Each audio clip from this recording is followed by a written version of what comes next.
Naghintayan. Kim Pao sobrang sweet sa airport, pinakilig ang fans. Isang nakakakilig na eksena ang nakapture kamakailan sa airport kung saan sina Kim Chiu at Paolo Avellino, kilala bilang Kim Pao Tandem, ay naghintayan ng sweet at punong-puno ng pagmamahalan.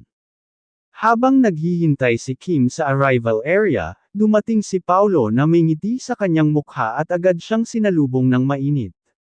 Hindi nagpahuli ang dalawa na magkamayan, yakapan, at kahit simpleng palitan ng mga ngiti ay sapat na para magpakilig sa mga nakaabang.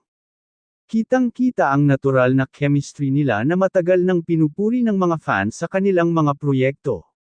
Sa simpleng paghihintay na iyon, napawi ang pagod at stress ng mga busy schedules dahil sa dami ng saya na kanilang pinagsaluhan.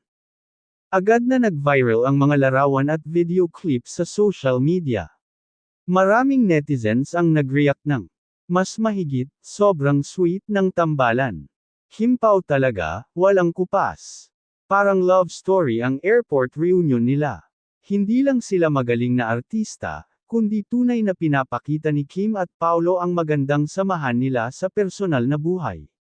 Sa mga ganitong moments, makikita ang tunay na essence ng Kim Pao, isang tandem na puno ng respeto, saya, at pagmamahalan.